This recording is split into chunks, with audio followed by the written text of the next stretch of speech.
No primeiro vídeo da série Como Funciona o Cérebro, eu falei um pouco da vastidão da complexidade do funcionamento do cérebro humano. Além disso, nós discutimos, de maneira geral, o funcionamento da célula chamada neurônio. Hoje nós vamos sair da esfera microscópica das moléculas e das células e nós vamos entrar em uma esfera mais macroscópica para compreender a arquitetura de funcionamento do cérebro humano.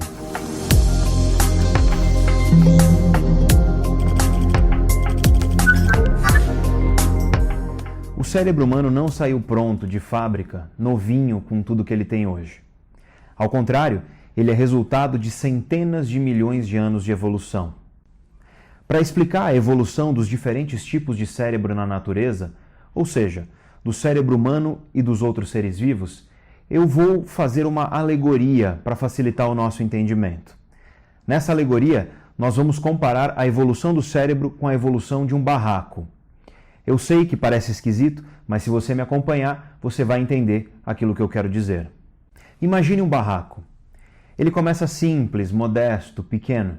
E conforme o tempo passa, o mundo do dono desse barraco vai mudando. Ele se casa, ele é promovido, e aí então ele resolve fazer uma reforma. Ele aumenta a sala e a cozinha do barraco, e depois de um tempo, ele tem um filho. Ele ganha um dinheiro e ele resolve fazer um puxadinho, criando um segundo andar com 2 quartos novos. Passa mais um tempo, ele faz outro puxadinho. Ele constrói uma piscina e uma churrasqueira no fundo da casa. E aí, quando você observa o barraco hoje, com tudo que ele tem de novo, como a piscina, a churrasqueira e os 2 andares, você percebe que o barraco original, modesto e pequeno, ainda está lá, embaixo de todas essas coisas novas. Ou seja, as coisas novas foram construídas em cima de algo que já existia antes. Com o cérebro acontece algo semelhante. Ou seja, o cérebro humano tem, dentro dele, as estruturas evolutivamente antigas das espécies que viveram antes de nós. O cérebro humano atual tem suas origens bilhões de anos atrás. Há cerca de 3,4 bilhões de anos, bactérias começaram a desenvolver canais de íons. Esses canais são membranas de proteína capazes de controlar o fluxo de íons. E o que são íons? Íons são átomos ou moléculas que possuem cargas elétricas. Como você pode imaginar, isso tudo foi o grande início do caminho que levou àquelas transmissões elétricas e químicas entre neurônios que a gente falou no vídeo anterior.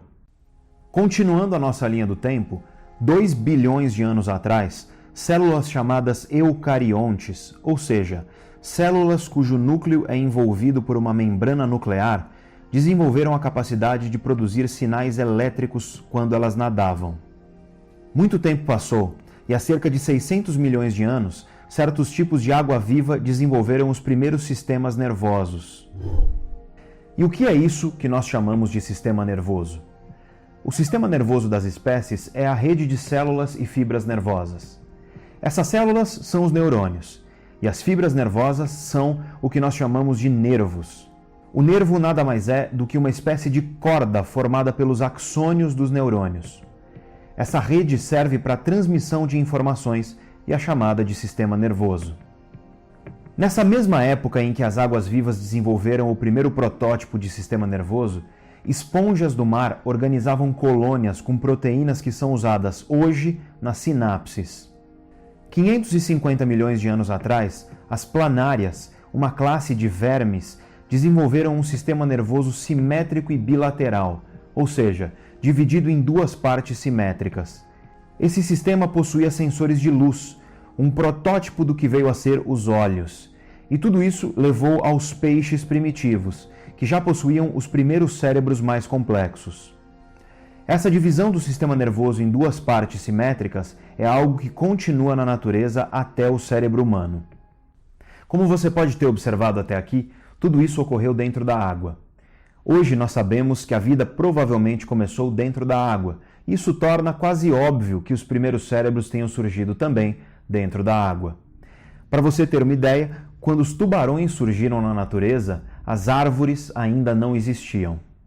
O processo evolutivo, então, levou os seres vivos para fora da água, ou seja, os peixes evoluem e surgem os anfíbios, cerca de 350 milhões de anos atrás, e depois disso, os répteis.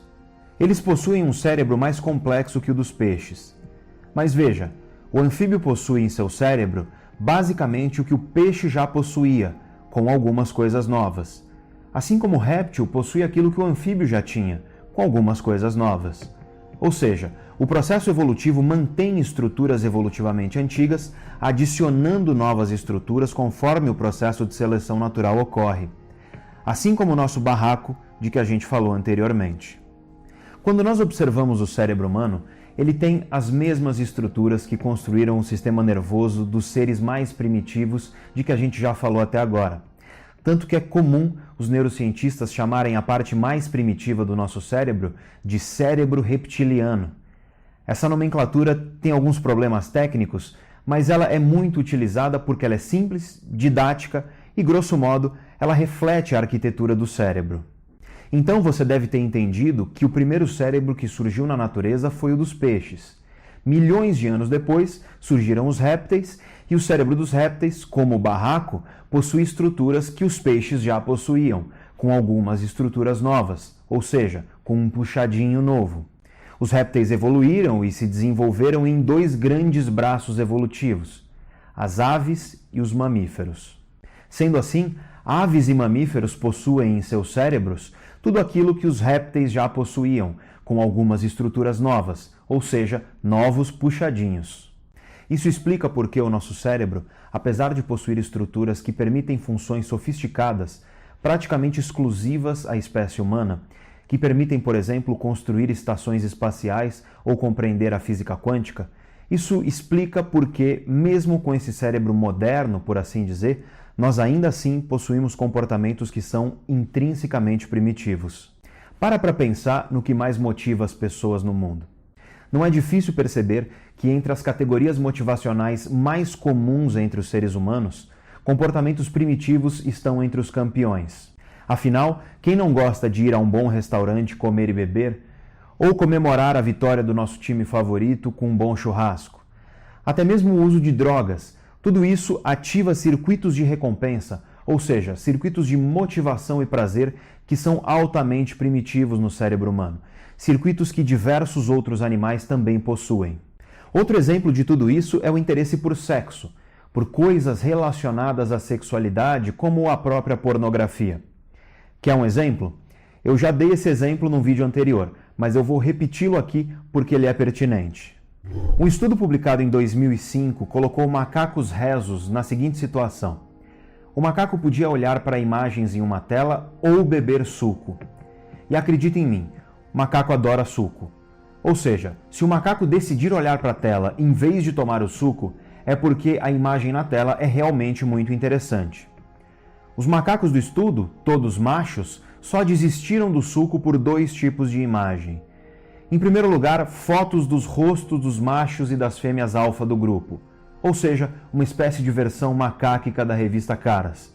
Em segundo lugar, fotos da bunda das fêmeas, ou seja, uma espécie de versão macáquica da revista Playboy. Tudo isso que eu falei hoje é muito importante para diversas coisas que nós falaremos nos próximos episódios da série Como Funciona o Cérebro. Vocês verão que eu farei referência a esse vídeo de hoje em diversos outros vídeos futuros. Compreender essa arquitetura evolutiva do cérebro vem permitindo importantes avanços na compreensão da genética e da fisiopatologia de doenças que afetam o cérebro, como a depressão e a esquizofrenia, por exemplo. Além disso, isso tudo deve nos trazer uma certa humildade. Nós tendemos a acreditar que os seres humanos são muito especiais. E, de fato, em alguns aspectos nós somos. Mas os avanços científicos têm mostrado que diversas coisas que nós acreditamos que eram exclusivamente humanas, como a linguagem e a consciência, por exemplo, também existem em outras espécies. Afinal, nós dividimos uma arquitetura cerebral relativamente semelhante com tantos outros seres vivos.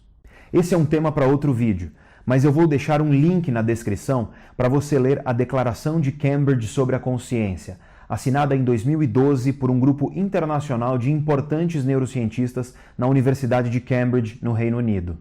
Resumidamente, eles declaram que as evidências científicas atuais apontam de maneira contundente para a presença da consciência em diversas espécies de animais não humanos, incluindo todos os mamíferos e todas as aves, por exemplo. E é claro, isso nos leva a outras questões, como por exemplo, o que é a consciência? O que é a autoconsciência? Mas sobre essas questões nós falaremos em um